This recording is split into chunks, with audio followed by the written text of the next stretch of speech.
Vamos para a palavra de Deus. Abra sua Bíblia comigo, livro da Gênesis, capítulo 38. Nós vamos meditar na palavra do Senhor nessa manhã, dando continuidade à exposição do livro da Gênesis. Enquanto você acha aí, lembrando também, irmãos, que nós temos a nossa oração toda terça-feira, às 5:30 da manhã. Estamos aqui clamando ao Senhor, buscando a Deus. Então vem para cá orar. Você chegando ali no estacionamento, vai ficar aqui na parte inferior do templo. Venha orar conosco. Venha ter um tempo de busca do Senhor. Gênesis 38. Você que achou, diga amém. Ô Elton, obrigado. Diz a palavra do Senhor: aconteceu por esse tempo, e deixa eu já detalhar aqui, esse tempo aqui é durante a saída de José, ou melhor, quando José foi vendido para os midianitas e ele desceu para o Egito. Durante esse tempo, Judá se afastou de seus irmãos e se hospedou na casa de um adulamita chamado Ira. Ali Judá viu a filha de um cananeu chamado Suá. Ele a tomou por mulher e teve relações com ela. A mulher ficou grávida e deu à luz um filho, e Judá lhe deu o nome de Er. Ela ficou grávida outra vez e deu à luz um filho, a quem ela deu o nome de Onã. Mais uma vez ela ficou grávida e deu à luz outro filho, a quem ela chamou de Selá. Ela estava em Quezibe quando o teve, e Judá tomou uma esposa para Er, o seu primogênito, e o nome dela era Tamar. No entanto, Er, o primogênito de Judá, era mau aos olhos do Senhor, e por isso o Senhor fez com que ele morresse. Então Judá disse a Onã: tenha relações com a mulher do seu irmão e cumpra a obrigação de cunhado e dê uma descendência ao seu irmão. Mas Onã sabia que o filho não seria considerado seu, por isso, todas as vezes que tinha relações com a mulher de seu irmão, deixava o sêmen cair na terra, para não dar descendência ao seu irmão. Isso, porém, que fazia era mal aos olhos do Senhor, e por isso fez com que também este morresse. Então Judá disse a Tamar, sua nora: continue viúva na casa de seu pai, até que Selá, meu filho, cresça. Pois Judá pensava assim: é para que não morra também este como os seus irmãos. Assim Tamar se foi, passando a morar na casa do pai dela. Algum tempo depois morreu a mulher de Judá, que era filha de Suá. Quando terminou o período de luto, Judá foi até onde estavam os tosqueadores de suas ovelhas, em Tímina. Ele e seus amigos, e seu amigo Ira, o adulamita, e alguém foi dizer a Tamar: eis que seu sogro está a caminho de Tímina para tosquear as ovelhas.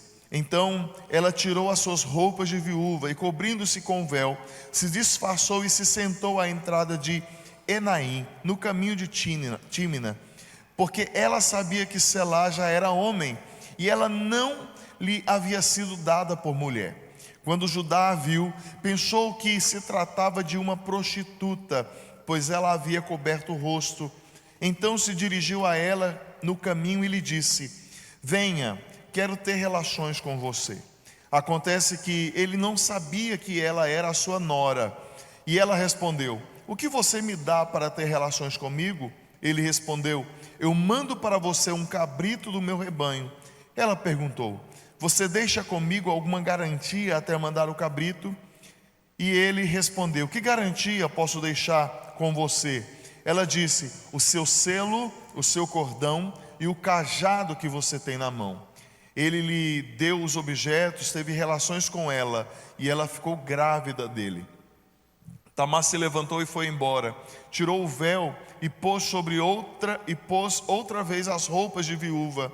Judá enviou o cabrito por meio do adulamita, seu amigo, para reaver a garantia que tinha deixado com a mulher, mas ele não a encontrou.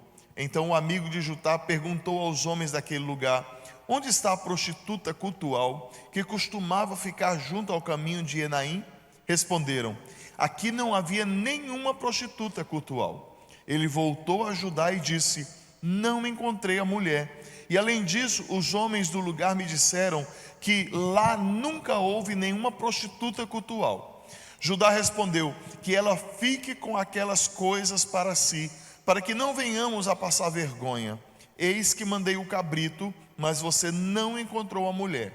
Passado quase 3 meses, foram dizer a Judá: a sua nora Tamar se prostituiu, pois está grávida.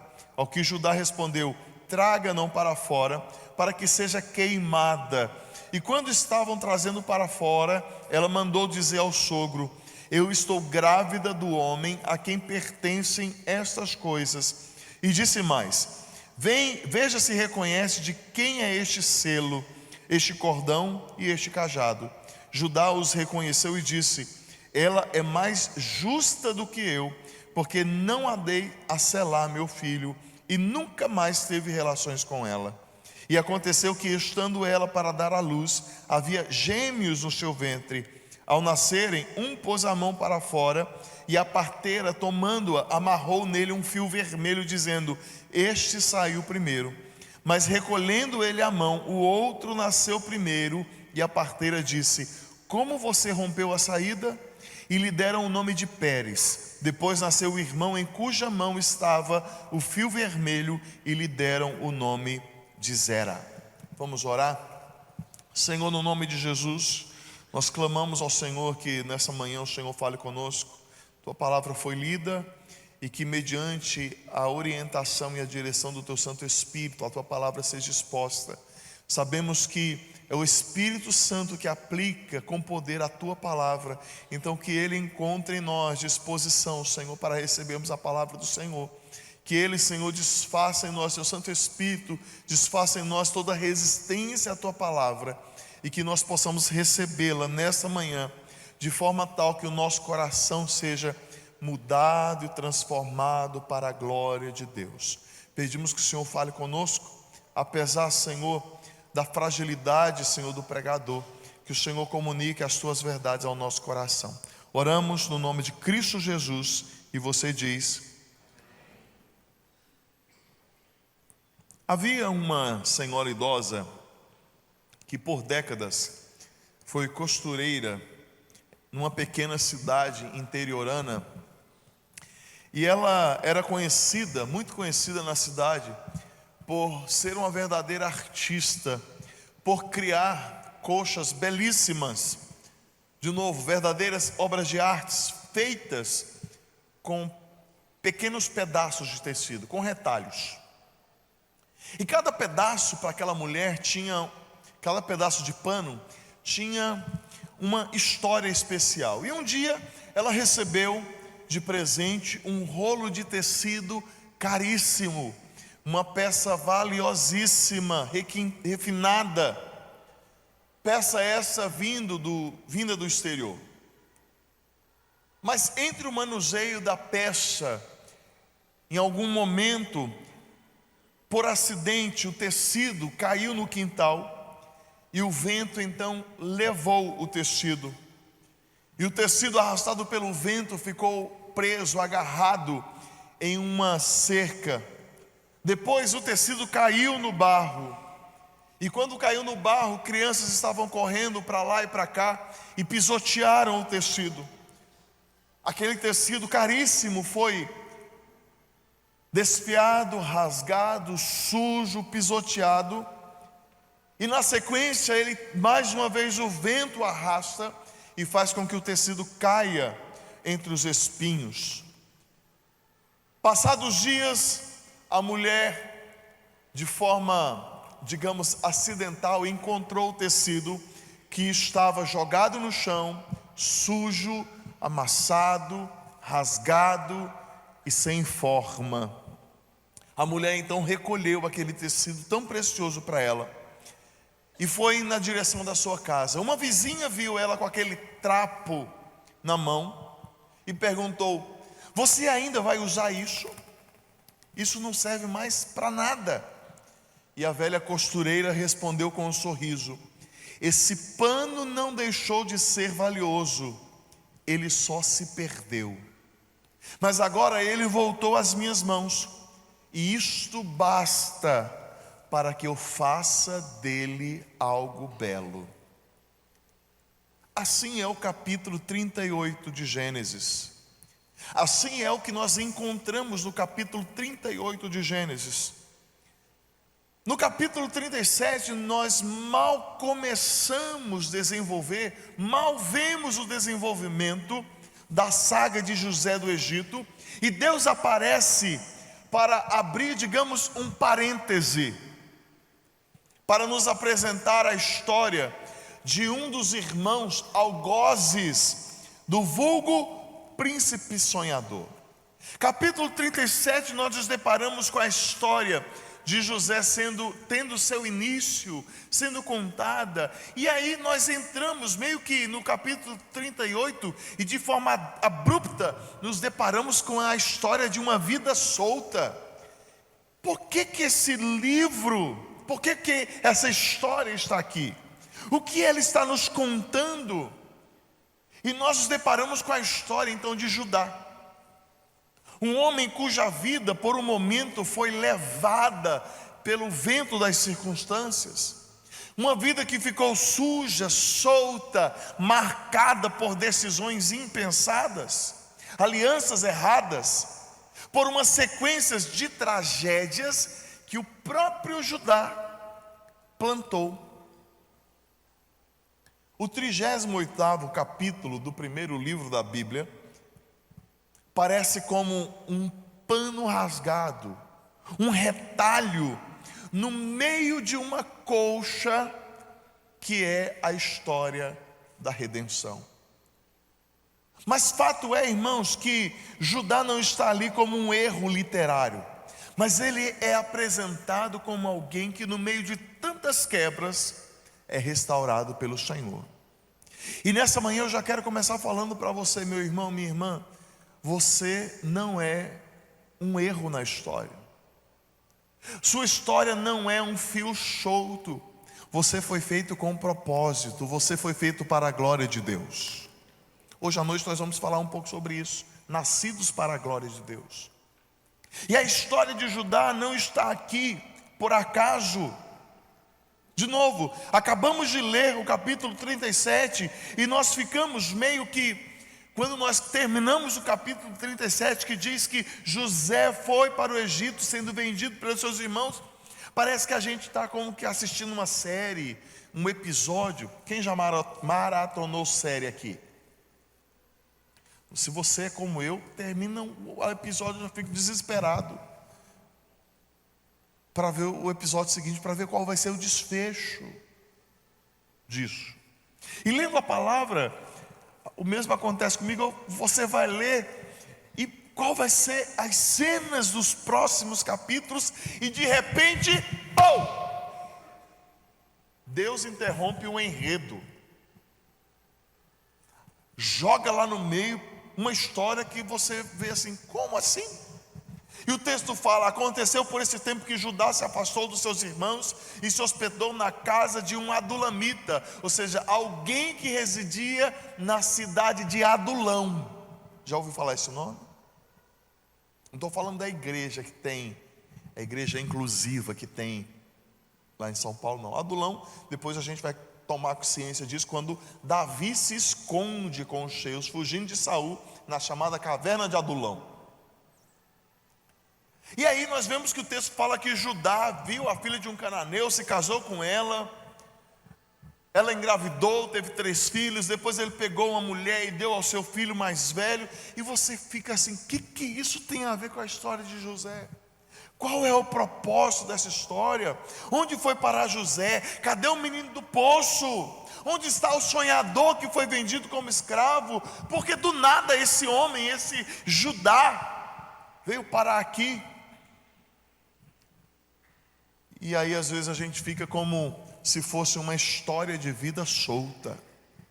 O capítulo 38 de Gênesis surge como um comercial no meio de um vídeo que nós estávamos assistindo com bastante atenção no YouTube. Se você é como eu, você tem raiva daquilo, tem ou não tem?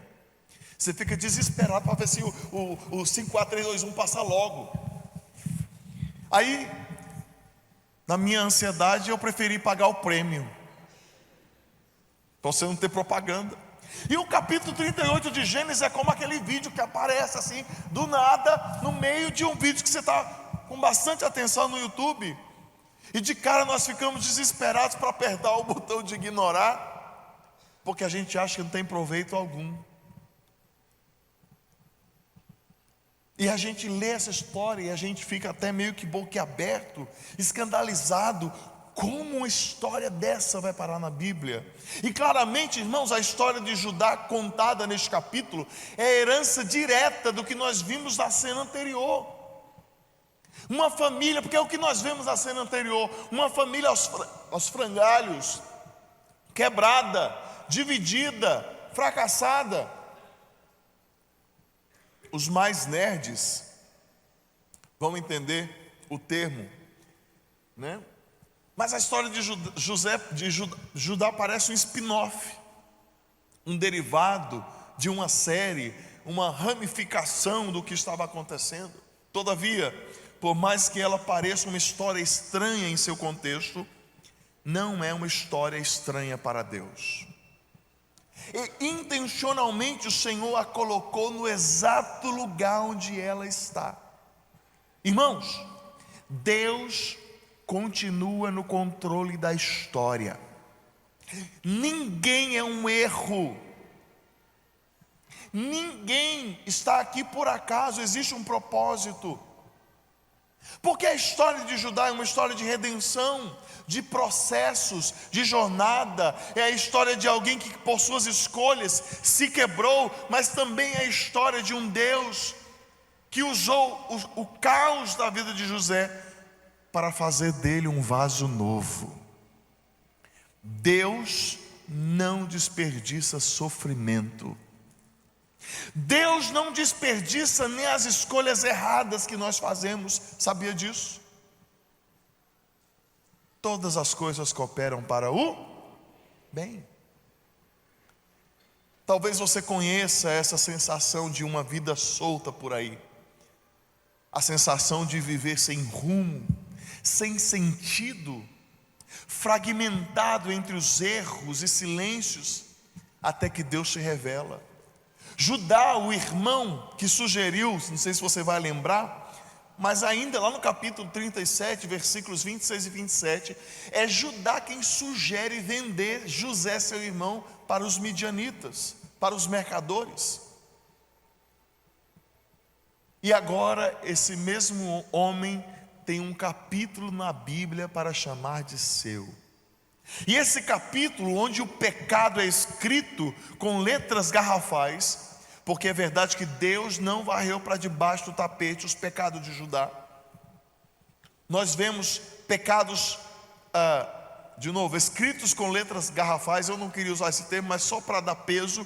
Pecados agigantados, porque todo pecado para Deus é pecado, não existe pecadinho ou pecadão. Mas nós vemos aqui agigantados. Parece que Deus coloca um outdoor na Bíblia para falar a respeito daquilo que Judá fez. Mas ao mesmo tempo, irmãos, a graça é retratada de tal forma que ela é aquela que resgata vidas perdidas pelo caminho. O retalho de tecido velho, sujo e desgastado é colocado na mão do grande tecelão do universo, e o resultado, irmãos, dessa obra-prima são extraordinários. E sabe por quê? Porque o Deus da Bíblia não desperdiça, ou melhor, o Deus da Bíblia não despreza vidas soltas. Ele as recolhe, Ele as redime. Judá, o ancestral daquele que posteriormente será chamado de o leão de Judá, foi apenas mais um homem perdido que precisava ser reencontrado e consertado pelas mãos do costureiro eterno. O fio vermelho da redenção, aquele que corre de Gênesis a Apocalipse, não se perde mesmo quando é assaltado pelos ventos impetuosos da vida. Ventos impetuosos que quebraram vidas, que marcaram essas vidas com vergonha e erro. O que nos parece esquisito, mal colocado, é tão somente o início de uma história de esperança e transformação. Porque mesmo quando tudo parece fora de controle, Deus em sua graça faz florescer esperança no solo seco de nossa ruína. Ele é o Deus que reaproveita os cacos de nossa existência. Ele é o oleiro que pega, irmãos, o caco que somos e faz de nós um vaso novo para a sua glória e para o seu louvor. E porque histórias de Judá estão aqui, irmãos, nos faz entender porque nós estamos aqui nessa manhã. Porque nós não somos diferentes de Judá. Em algum momento nós éramos um trapo de gente, mas o Senhor hoje nos fez nova criatura. Mas essas vidas soltas, isso acontece quando nós nos distanciamos da aliança. E quando nós nos distanciamos da aliança, nós nos perdemos de nós mesmos e consequentemente nos perdemos de Deus. Antes mesmo de seguirmos o texto, é importante salientar que o ocorrido no capítulo 38 de Gênesis acontece, como já mencionei, simultaneamente com o desenrolar da vida de José. Contado então a partir do capítulo 39, que nós vamos fazer a exposição já no próximo domingo. Estarei aqui fazendo a exposição do capítulo 39 de Gênesis. Acontece ali em paralelo. A contagem bíblica diz que o capítulo 38 de Gênesis ocorre num espaço-tempo de aproximadamente 22 anos. 22 anos resumidos em um capítulo. Então, leia toda a vida de José, do capítulo 39 ao capítulo 50, e coloque 22 anos. E aqui é como se Deus falasse: olha, aconteceu isso na vida de José. Aí lá na frente a gente vai de Judá. Lá na frente nós vamos encontrar o porquê Deus contou a história de Judá aqui. Ao mesmo tempo que José desce para o Egito, ele é vendido para Potifar, ele se torna então príncipe do Egito.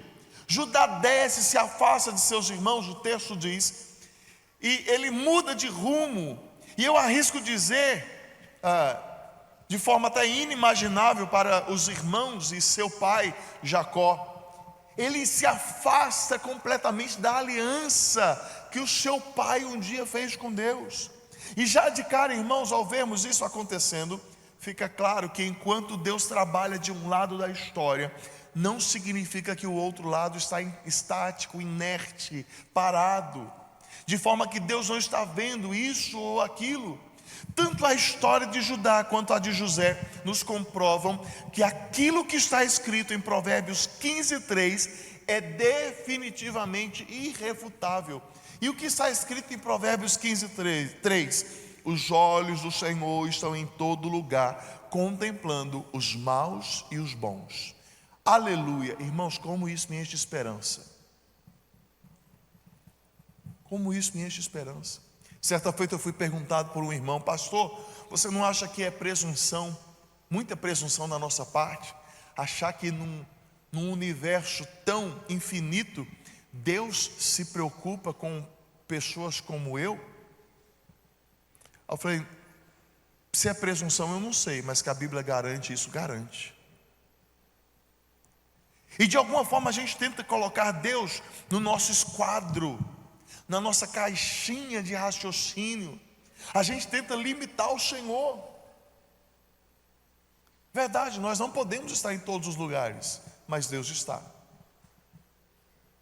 Não existe um lugar nesse extenso universo, seja no plano metafísico ou espiritual, onde a presença do Senhor não alcance. Quer ver um lugar que a gente acha que Deus não está e Ele está? No inferno. Já trocamos as poltronas, os bancos de madeira, colocamos almofada para vocês não baterem nos bancos. Deus está, irmãos, inclusive no inferno. Sabe por quê? Se não fosse assim, Ele não seria onipresente. Mas como Deus está no inferno? A presença de Deus no inferno é uma presença de juízo. juízo. Deus manifesta o seu juízo sobre aqueles que estão em condenação, e ali Ele está revelando a sua presença, trazendo a devida paga àqueles que merecem. Agora, é verdade que o inferno foi um lugar preparado para os desobedientes, dos quais estão incluídos eu e você. Mas louvado seja o nome do Senhor, que em sua graça Ele nos poupou do inferno e nos presenteou com o céu, onde a presença de Deus é plena, maravilhosa.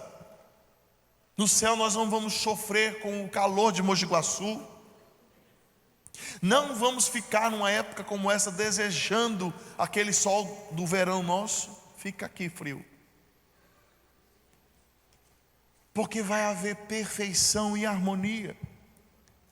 Mas o texto diz que aconteceu que no mesmo tempo que Judá desceu de entre os seus irmãos e entrou na casa de um varão adulão cujo nome é Ira. Judá, assim como José, desceu. No entanto, enquanto Judá desce para o Egito, José desce para o Egito, Judá desce para os cananeus. A descida de Judá não é apenas geográfica, mas é uma descida espiritual. José desce, estou confundindo bastante os nomes, né? José desce na vontade de Deus, para a vontade de Deus, e Judá desce em rebeldia. Olha a diferença. A descida de Judá não significa somente deixar a família, mas ele se envolve em uma miscigenação que desonrava a vontade do Senhor. A descida do filho de Jacó é um ato de rebelião, de quebra do pacto, de renúncia, de resistência àquilo que Deus havia determinado. Reconhecido como um dos mais destacados estudiosos do Antigo Testamento, o Dr. Bruce Waltke, ele diz que Judá migrou das tensões de intrigas domésticas que ameaçavam desintegrar a família da aliança para um contexto em que expõe sua família à vulnerabilidade estrangeira, com casamentos mistos que poderiam gerar desonra desenfreada ao Deus do seu pai. A descida de Judá gera um afastamento perigoso de sua casa. E porque ele desce dessa forma, Judá se perde. Ele se casa com uma cananita contra a vontade de Deus. E casando-se com uma cananita, ele começa a absorver os costumes indecorosos. Eu não sei se você percebeu, eles tiveram 3 filhos. E desses 3 filhos, o primeiro, o texto fala que Deus matou, porque ele era mau. E por que o filho era mau? Com certeza, Judá, absorvendo a cultura cananeia, cananita, com a cultura pagã, politeísta, idólatra, ele ensinou mal o seu filho, e o seu filho cresceu como um homem mau. A palavra hebraica, em algumas versões, ela é traduzida em algumas versões como descer, afastar, deixar. Tem um peso muito maior do que nós podemos imaginar, porque ela significa ir para baixo, rumar ao declínio, afundar. Judá não simplesmente desce para os cananeus, ele afunda contra a vontade de Deus. Estudiosos dedicados das Escrituras, historiadores, teólogos, antropólogos, arqueólogos, dizem que costumeiramente naquela época, separar-se de sua família também significava separar-se do Deus da família. Sendo assim, Judá não se afastou apenas dos seus irmãos, ele se afastou de Deus.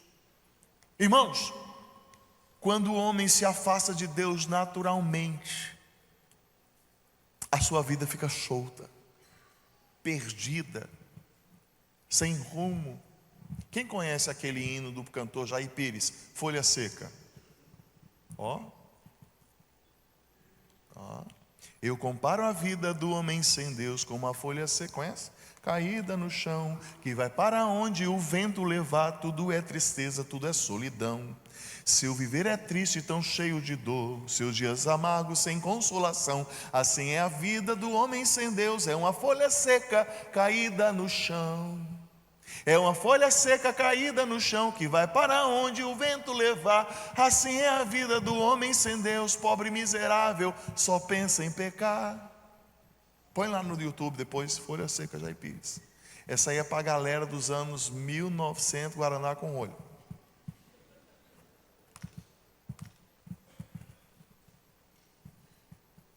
Interessante, né? Eu guardo umas músicas antigas que a letra era tão gigantesca e hoje as músicas só tem 2 frases, eu não consigo guardar.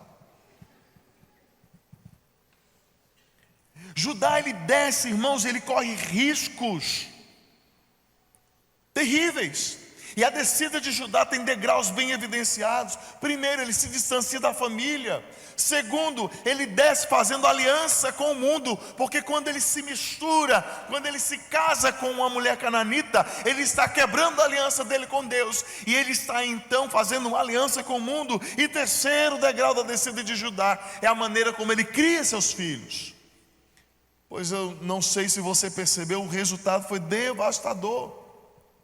O clérigo americano George Livingstone é cirúrgico ao afirmar, eu abro aspas para ele: em sua criação, os filhos de Judá estiveram sob a maciça influência dos relapsos padrões morais de sua mãe e parentes cananeus. Nós podemos afirmar sem medo de errar, irmãos, que o afastamento de Judá da aliança com Deus gerou tragédias na família, oriundas de sementes que ele mesmo plantou. E o quarto e último degrau de Judá é a decadência e a sua depravação moral. E eu digo isso justamente porque nós vemos no texto que a mulher de Judá morre. E passado o seu período de luto, o que ele faz? Ele se envolve em prostituição. Eu vou ali, tiro o luto, as roupas de luto e vai. E a primeira mulher que ele encontra, que ele subentende que é uma prostituta, ele leva ela para a cama. Judá sentiu na dor, irmão, sentiu na pele a dor que toda a vida afastada de Deus sente. Se dispersam, se quebram, se perde. Talvez você pode dizer: pastor, mas eu não sou alguém assim. Louvado seja Deus por isso. Mas será que às vezes nós não estamos perdidos dentro da própria casa do Pai? Levamos uma vida mediana. A história de vida solta de Judá é uma advertência à negligência espiritual que nos rouba o destino. Pequenas concessões de hoje, irmãos, se tornarão grandes consequências, grandes ruínas amanhã. E o que nós vemos com força nos dias de hoje são crentes fazendo concessões. Tem problema. Todo mundo faz. Aí vem aquela célebre frase que toda mãe digna de respeito diz para o filho: mas você... Tinha que estar na Bíblia esse negócio. Você não é todo mundo. Nós temos feito concessões, irmãos. E por nós fazermos concessões, o mundo está do jeito que está. Nós fomos omissos. Temos sido omissos até hoje no nosso papel de sermos apregoadores da palavra e mantermos a aliança com Deus. A nossa geração tem sido fruto de concessões, e se nós não mudarmos imediatamente e nos acharmos em Deus, renovarmos o nosso pacto com o Senhor, nós vamos gerar a próxima geração como gente perdida. O mundo oferece atalhos, queridos, mas todos eles chegam em becos sem saída. A alma que desce sem aliança e direção troca promessas eternas por laços de ilusão.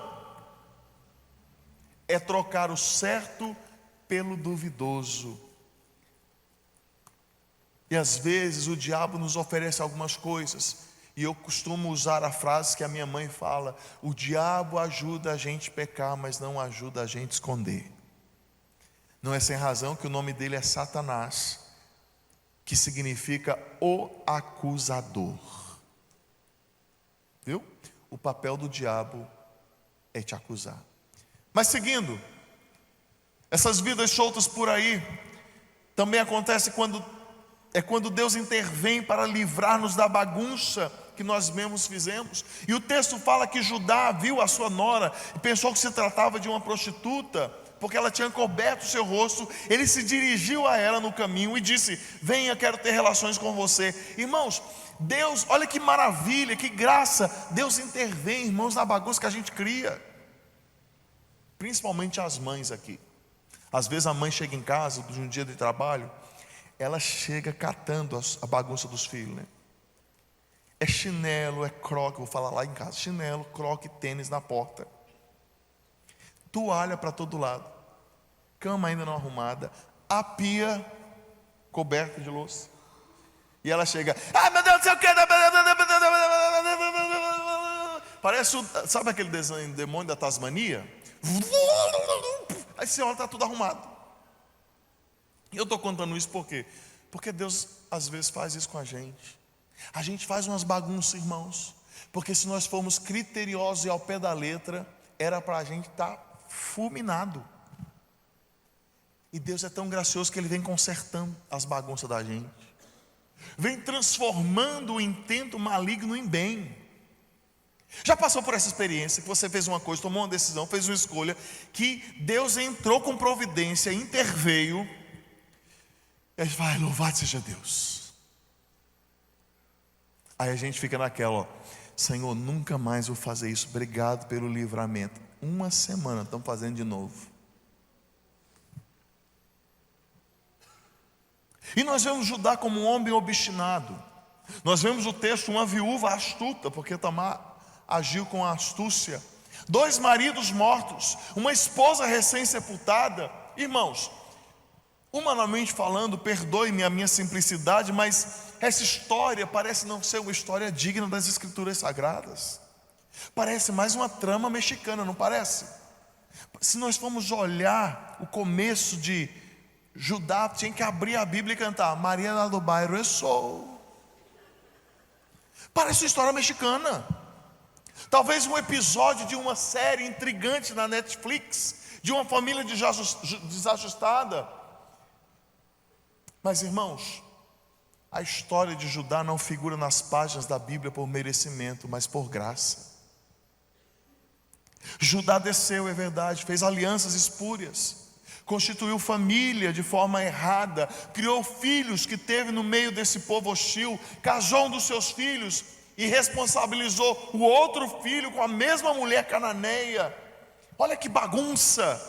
Eu fico pensando se Judá tinha em mente onde o seu disparate o levaria, porque vez após vez nós vamos vendo a vida de Judá se transformando numa verdadeira bagunça, o mais puro e denso caos.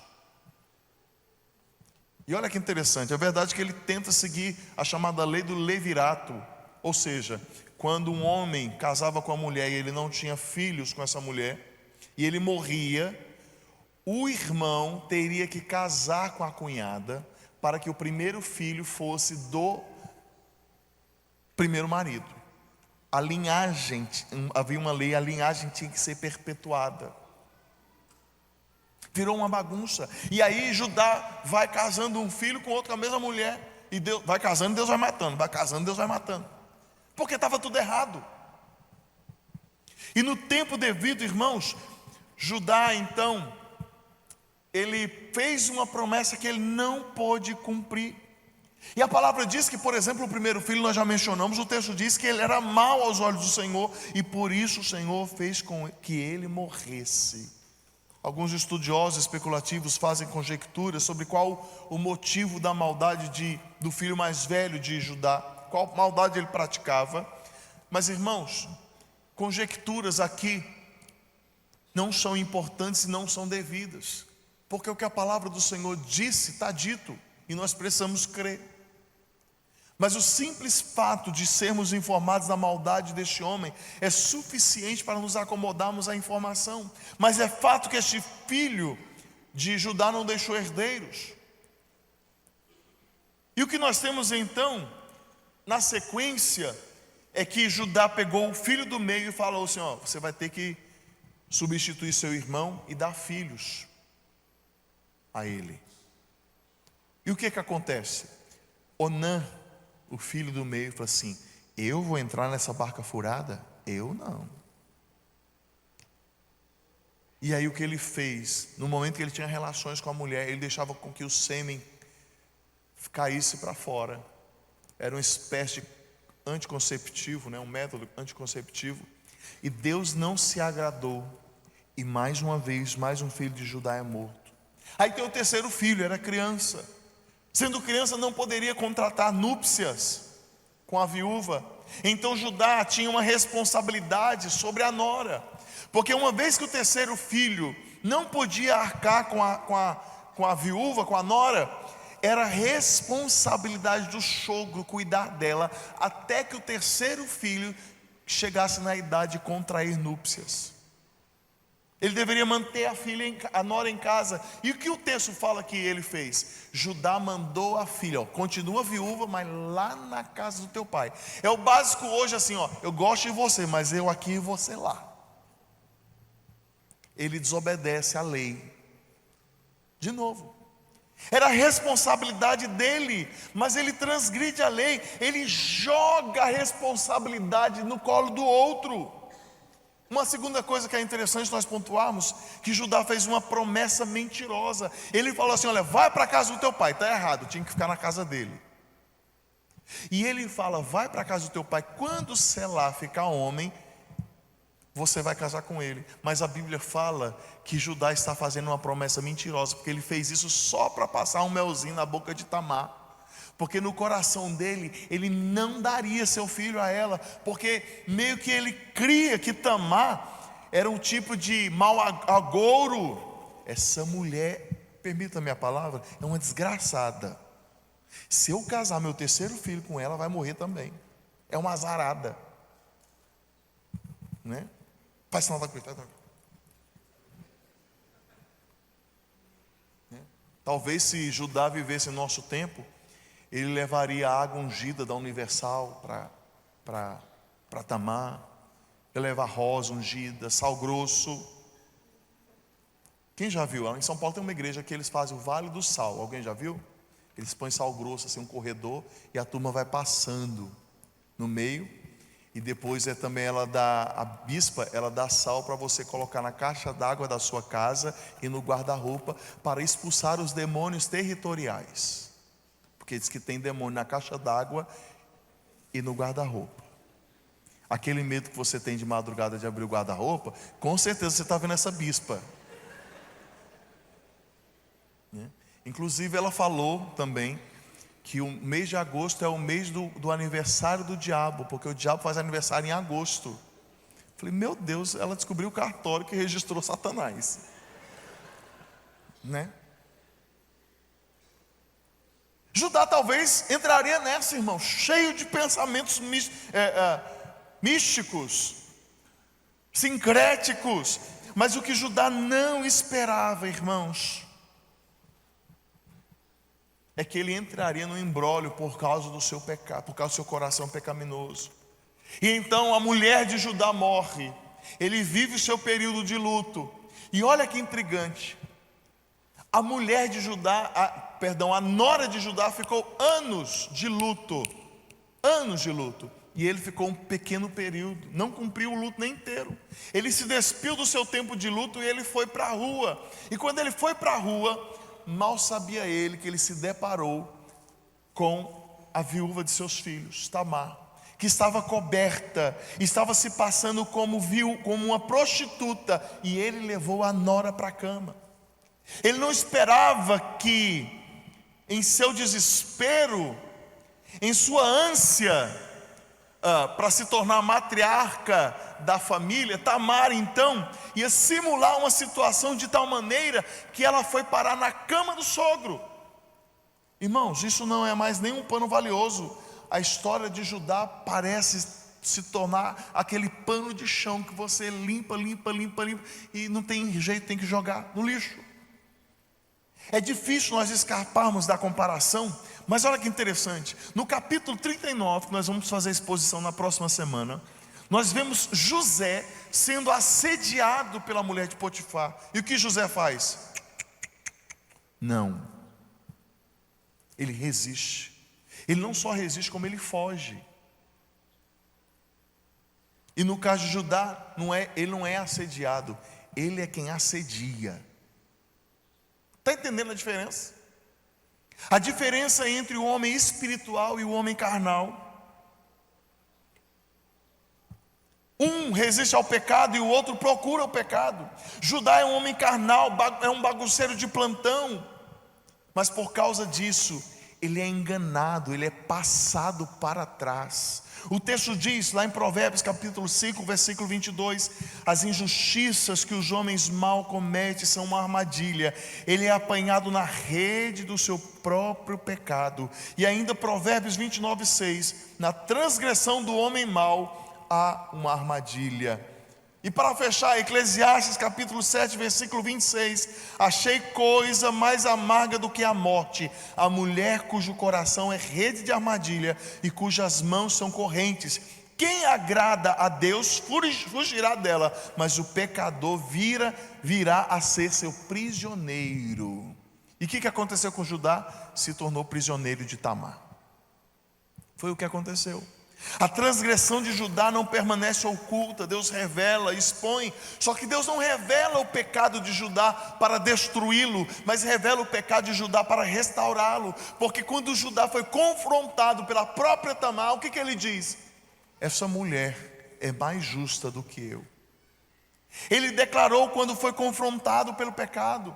Às vezes, irmãos, Deus permite que as nossas máscaras caiam para que finalmente nós vejamos quem somos e conheçamos quem verdadeiramente Deus é.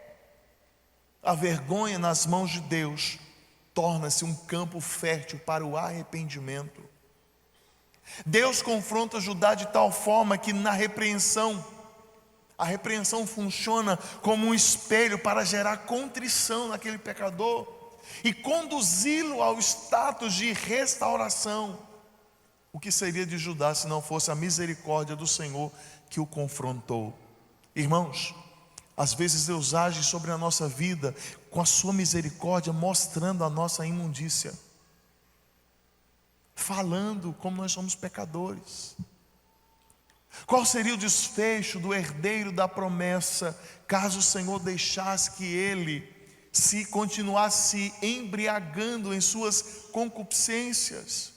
Qual seria, irmãos, o desfecho da nossa vida se Deus nos deixasse entregues ao nosso desejo? Hein? Onde nós iríamos parar? Onde você estaria hoje se não fosse o Senhor na sua vida? Assim como fez com Judá, Deus não abandona vidas soltas, quebradas, bagunçadas. Ele as confronta, Ele corrige, e Ele corrige porque Ele deseja redimir. Ele coloca diante de nós, irmãos, espelhos da sua misericórdia. E por que espelhos da sua misericórdia? Com exceção de eu não ter cabelo, eu também vou para frente do espelho. Todos nós. Quem tem espelho em casa, levanta a mão. Nem que seja para se assustar. E a gente vai para frente do espelho para ver o quê? Se está tudo em ordem. A gola está arrumadinha, né? O homem tem que ir para frente do espelho. E dependendo do homem, tem mesmo que ir, porque a barriga não deixa ver a cinta, né? E ele tem que ir para ver se a cinta não está aqui, do lado de cá, o fechamento da camisa está do lado de cá, né, Rebeca? A paleta tem que estar de acordo. Estou na paleta hoje? Estou na paleta, ó. Tem que estar de acordo, né? O cabelo está penteado do lado certo. Não tem um ponto aí Isso é a minha vantagem, está vendo? Não tem um ponto aí desarrumado. O espelho revela falhas. E Deus coloca diante de nós a sua misericórdia como espelho para nós olharmos e percebermos onde nós estamos errando, para que nós possamos buscar o conserto, a transformação. Irmãos, a misericórdia de Deus instiga o arrependimento que gera salvação. O caminho do acerto passa pela dor do confronto, pelo desconforto da exposição. De novo, a vergonha nas mãos de Deus se torna matéria-prima para o humilde ter um novo começo. A partir desse ponto nasce não apenas uma descendência, mas nasce em Judá uma consciência, uma nova consciência, porque Judá é levantado pelo Senhor onde ele caiu, e ele é levantado como um novo Judá. Agora, será que nós estamos dispostos a ser e a viver esse processo, essa experiência de transformação? Mas a terceira e última coisa: Deus transforma histórias soltas em linhagens eternas. O texto diz que aquela mulher ficou grávida de Judá, e ela tinha no seu ventre gêmeos. O narrador da história parece querer nos mostrar a discrepância entre o caráter de Judá e o caráter de Tamar, ressaltando a fidelidade de cada um em seus respectivos lutos. Judá, irmãos, não teve a mesma postura que Tamar, como eu já mencionei em relação ao luto. Agora, o narrador confirma no texto que a palavra duvidosa de Judá comprova o seu caráter altamente corrompido. Lembra que eu falei que ele fez uma promessa a Judá que ele não podia cumprir, que ele não estava disposto a cumprir? O texto fala que Tamar sabia que o filho mais novo de Judá já era homem. Já era para Judá ter chamado Tamar de volta para se casar com seu filho, mas ele não fez. E quando ela soube que Judá estava na cidade, ela tira as vestes de luto, ela se cobre com uma capa, um véu, e se assenta na entrada da cidade, e ela se passa de prostituta cultual para enganar o seu sogro. O professor do Antigo Testamento, o alemão Preumer, diz que a capa de Judá é um tipo de véu que Tamar usou e servia para lhe dar aparência de prostituta, porque naquela época as prostitutas se vestiam de forma que ninguém soubesse quem elas eram, mas que soubessem o que elas faziam. E olha que interessante, irmãos, o que acontece. Existe uma sequência de sementes lançadas por gerações, e que precisa haver uma quebra. Eu não estou falando de maldição hereditária, tá? Estou deixar isso bem claro. Mas comportamentos que são passados de gerações, que precisa haver uma quebra para que determinados pecados encontrem o seu fim na família. E por que eu digo isso? Tamar se vestiu de uma capa para enganar Judá. Mas vamos recapitular, vamos lá, um pouquinho lá para trás na história. Quando Jacó, pai de Judá, ele foi enganar o seu pai Isaque, e o texto bíblico diz que Rebeca lhe vestiu de uma capa para simular os pelos de Esaú. E com aquela capa, Jacó enganou quem? Isaque. Caminhamos algumas décadas, nos deparamos em que situação? Jacó dá a José, seu filho, uma capa preciosa. E com aquela capa preciosa, Judá com seus irmãos arrancam a capa, sujam ela de sangue e levam essa capa para enganar quem? Jacó. Ou seja, o pecado que Jacó usou para enganar o seu pai, ele mesmo foi enganado. E o texto fala que Jacó chorou, porque ele caiu na anedota dos filhos de Judá, de que José estava morto. Jacó foi enganado pelo mesmo pecado. Aí o que acontece? O mesmo Judá que engana Jacó, agora é enganado por Tamar. Com o quê? Com a capa. E às vezes nós não levamos em conta, irmãos, as sementes que nós lançamos. E nós precisamos entender aquilo que o apóstolo Paulo fala lá em Gálatas, quando ele diz que não se pode zombar de Deus, aquilo que o homem planta, ele colhe. A lei da semeadura é irrevogável. Fica contando mentirinhas, vai ser enganado. Fica dando rasteira nos outros, prepare-se que seu tombo vai ser maior. É preciso romper definitivamente, irmãos, com práticas pecaminosas, porque de alguma forma nós estamos passando isso para a próxima geração, estamos incorrendo também, inevitavelmente, em colher aquilo que plantamos. Tamar quer pegar Judá no pulo. O texto fala que ela trama para incriminar Judá. Ela age para no futuro coagir Judá. Literalmente Tamar quer vingança. E é interessante que o texto fala, deixa muito claro, que se tem uma pessoa que a vingança teve sabor de mel na Bíblia, foi Tamar. E eu lendo a história, eu não me contive, irmãos, e fiquei pensando, Judá daria uma boa assessora para o Alexandre de Moraes, para trabalhar no STF, porque ela trama de forma assim, tranquila. E Judá então, já possesso por uma paixão sexual, ele tem pressa em sair com aquela falsa meretriz, e ele prontamente entrega as exigências que ela faz. O que ela pede? Ela pede o bordão, ela pede o cajado e ela pede o selo, ambos sinônimos de autoridade. E ela fala, deixa como garantia. O que você vai me dar? Vou dar um cabrito. Mas o que você vai dar como garantia do cabrito? Eu preciso da garantia. O que você quer? Eu quero o teu selo, eu quero o cajado e eu quero o teu cordão, teu bordão. Irmãos, aquilo não tinha valor para ela, no sentido social, mas ela estava captando provas. Ela não queria o cabrito, ela queria prova. Os objetos então estavam na mão dela e eram as provas daquele incesto. E então, quando chegou aos ouvidos de Judá que Tamar estava grávida, ele ficou assim aterrorizado. Ele falou assim: tragam ela, porque ela tem que ser queimada. Ela rompeu o luto. E olha que hipócrita. Foi hipócrita, por quê?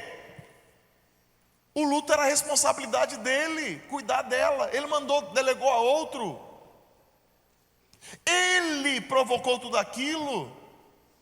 E agora ele está chamando ela. Tinha que pagar. Judá, irmãos, é como um nobre respeitável que não estava disposto a perder o cartão de crédito dele num bordel.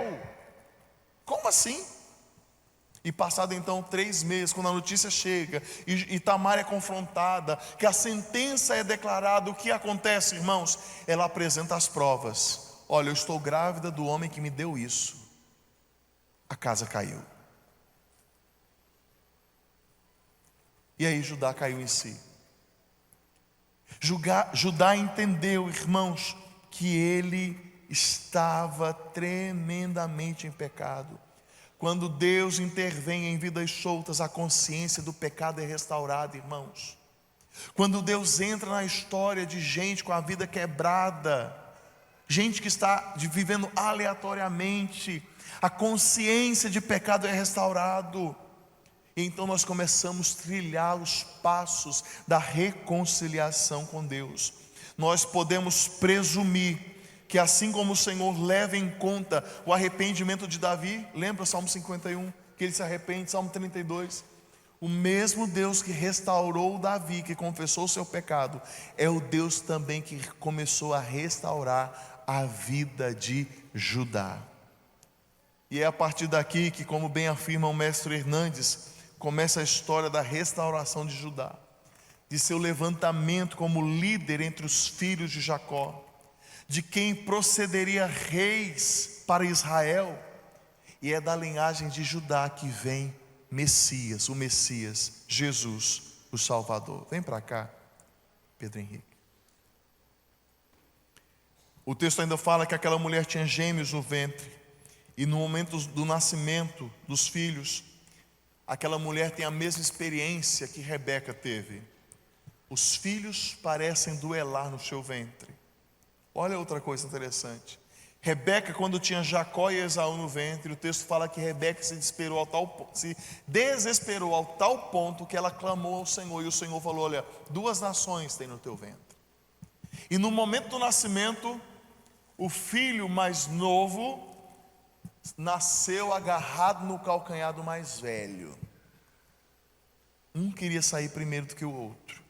Mas no caso aqui de Tamar, irmãos, aquele que nasceria depois, passou à frente, rompeu e nasceu primeiro. Circunstâncias acontecendo. E não é sem razão que o nome da criança, que a criança recebe o nome de Pérez, que significa ruptura. Por que ruptura? Mais do que apenas romper para chegar primeiro, era um símbolo de que Deus estava rompendo a história pecaminosa de Judá. Irmãos, Deus até permite que os seus eleitos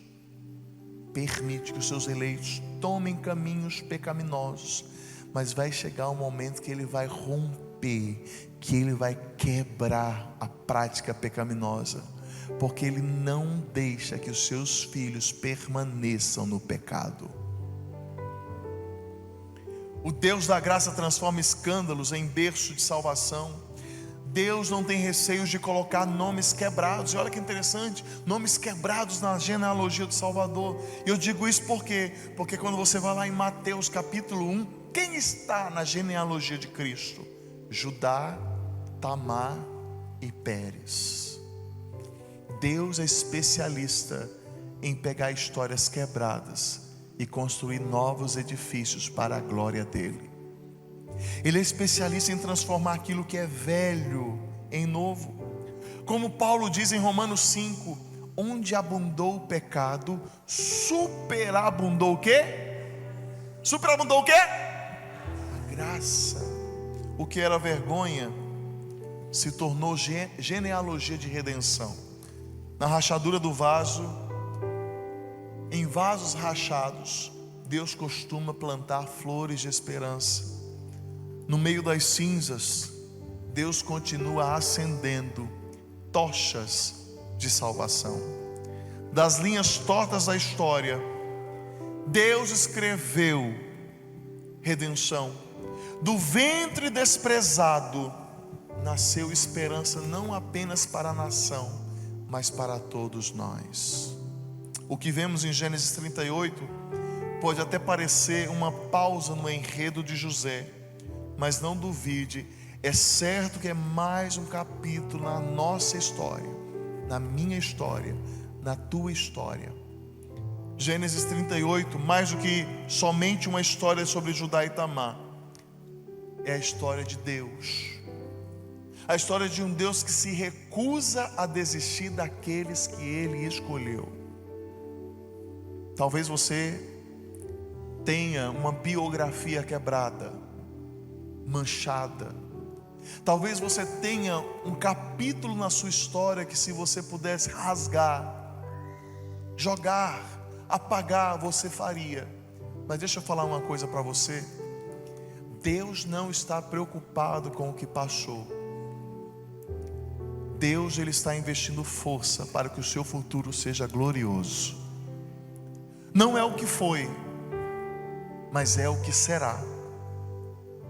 Deus continua trabalhando, irmãos, nas linhas tortas dessa vida, nas histórias soltas dessa vida, histórias como a minha história, como a sua história, e no fim de tudo Ele vai pegar cada um desses fios e Ele está tecendo uma maravilhosa colcha, do qual está tricotado, não é tricotado, quando você escreve, bordado, obrigado, o seu nome junto com salvação. Talvez você se sinta como um pano soprado pelos ventos da vida, enroscado nas cercas do sofrimento, caído na lama do pecado, pisoteado pelos minions de Satanás, mas não desista de você. Sabe por que eu falo isso? Porque Deus não desistiu, e acredite, Ele nunca desistirá. E a palavra do Senhor nos diz, Isaías 49:15: será que uma mulher pode esquecer do filho que ainda mama, de maneira que não se compadeça do filho do seu ventre?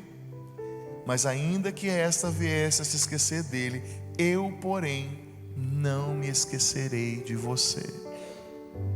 Essa semana mesmo no entardecer eu estava falando,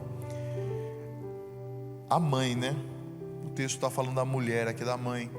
Nós homens chegamos em um canto, ou chegamos em casa para o almoço, para a janta, a gente está nem aí com os filhos, a gente põe comida primeira para a gente. É ou não é, homens? Mas a mãe, pelo menos lá em casa, ela é a última a sentar para comer, porque ela fica observando, fica cuidando dos filhos, fica quase colocando comida na boca dos passarinhos. Você sai para algum canto e alguém te oferece, leva isso. A gente, nós homens, não precisa não. A mãe fica olhando com aquela cara assim, tipo a cara dela fala, se for para os meus filhos eu levo. Porque a mãe não esquece. E Deus fala que mesmo que esse amor tão profundo falte, o amor dele não vai faltar. Ele não esquece. A história de Judá te causa escândalo. O que fará então com o maior de todos os escândalos da história? A cruz. Porque o rei foi morto em uma cruz, um santo morrendo por pecadores, o justo pagando o preço por injustos. E o apóstolo Paulo, assim como o escritor aos Hebreus, afirmam que a cruz é loucura para uns, escândalo e vergonha para outros. Mas a cruz é a resposta final de Deus para histórias soltas. Ainda que o mundo tenha te abandonado, diz a palavra do Senhor, Isaías 49:6: eu tenho cravado você na palma de minhas mãos. O Evangelho de João nos conta que, e eu estou encerrando, Tomé faltou naquele culto de domingo que Jesus apareceu. E aí durante a semana Tomé apareceu. E aí os apóstolos falaram, Tomé, você não veio no culto, né? Perdeu a bênção. Como assim? Jesus veio aqui. Ah, não veio. Veio? Não veio. É tipo aqueles crentes que não vêm no domingo, Jesus desce com poder, faz milagre, maravilha, e o crente fala, conversa fiada, porque faltou no culto. Aí eu só acredito vendo. Jesus tinha compromisso de falar alguma coisa para Tomé? Não tinha. Mas no domingo seguinte, no culto seguinte, Tomé estava lá junto, como aquele crente que falou assim, se apareceu, ele vai aparecer aqui de novo. Aí Jesus aparece. E quando Jesus aparece, Tomé fala assim, como assim? Aí Jesus fala, pega aqui, Tomé. Toca aqui, Tomé. A marca dos cravos. O que eu estou contando isso? O que isso significa? O corpo glorificado de Jesus até hoje mantém a marca do lado e o furo nas mãos. Até hoje, irmãos. E o que isso significa? Todas as vezes hoje que ele olha para aquele furo, ele lembra da história de vida de cada um de nós. Ele lembra do Rafael, ele lembra da Elaine, do João, ele lembra da Priscila, ele lembra do Henrique, ele lembra do Júnior. O nosso nome está gravado nas mãos do nosso Senhor. A linha pode ter sido quebrada, mas não duvide, o mesmo Deus que restaurou tantas vidas, até hoje, Ele vai continuar fazendo, incluindo eu e você. Afinal, não há vida tão perdida e sem sentido que a graça de Deus não possa alcançar. Nos coloquemos de pé.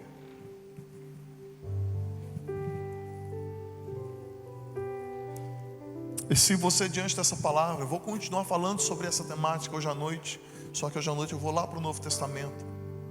Nascidos para a glória de Deus. Se você puder, venha. Se não puder, participe pela internet. Mas se você é alguém que até hoje nutre algum trauma, alguma ferida, algum sentimento de abandono, de inexistência, coloque a mão sobre o seu coração. Nós vamos orar. Sua vida não é um capítulo mal colocado. Talvez você ouviu por algum tempo dos seus pais: você não foi planejado, eu não queria você. Mas Deus queria, Deus te planejou, e Ele tem algo maravilhoso para a sua vida. Senhor, no nome de Jesus, nós queremos te agradecer, Senhor, por estarmos aqui nessa manhã. Nós pedimos que o Senhor trate, Senhor, das nossas emoções, porque nós não podemos esquecer, Deus, que o Senhor nos fez completos, plenos, e as nossas emoções, os nossos sentimentos estão aqui, às vezes feridos, machucados ao longo de anos, décadas. Senhor, traz em nós a consciência de que a nossa vida não é um ponto solto, não é um acaso.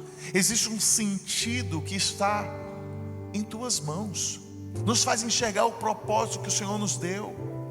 Nos faz ver, Senhor, que nós nascemos para a Tua glória. A nossa história até aqui, Senhor, pode ter sido quebrada, manchada. Pode ser que nós hoje estamos, Senhor, ainda sofrendo com o aperto dos traumas que a vida causou, com o sentimento de abandono, de inexistência. Deus, no nome de Jesus, nesta manhã nós liberamos uma palavra de cura sobre essas vidas. Deus, que nós possamos nos deixar ser amados por Ti, que nós possamos nos deixar, Senhor, ser abraçados, acolhidos, porque, Senhor, o Senhor tem coisas novas e boas. Nos faz perceber, Senhor, a Tua bênção, o Teu favor em meio ao caos que em algum momento nós vivemos e passamos. Por isso, Deus, nós clamamos o nome de Jesus, que o Senhor traga cura às emoções, que o Senhor restaure, Senhor, nesta manhã, pessoas que estão vivendo sem sentido, que pode estar, Senhor, no público sorrindo, se alegrando, mas, Senhor, mostra para ele, mostra para ela que quando ela está lá no oculto, chorando, se questionando, até perguntando para o Senhor onde o Senhor estava, o Senhor sempre esteve lá presente. E porque eles estão aqui hoje, nessa manhã, é prova de que o Senhor nunca os deixou. Então, no nome de Jesus, que nessa manhã seja uma manhã de cura emocional, uma cura na alma, uma cura que renova o interior, uma cura que reconstrói, uma cura que mostra que há esperança, uma cura que mostra que o eterno tecelão, o maravilhoso costureiro, está fazendo da nossa vida uma grande obra de arte. Nós oramos assim, nós cremos assim, e nós liberamos por fé uma palavra de cura, Pai, na alma de muitos irmãos e irmãs essa manhã, no nome de Jesus. Amém. Que a graça do nosso Senhor e Salvador Jesus Cristo, que o amor de Deus, o nosso eterno Pai, que a virtude e a consolação do Espírito Santo esteja sobre a sua vida e sobre a sua história, hoje e para todo sempre. Amém.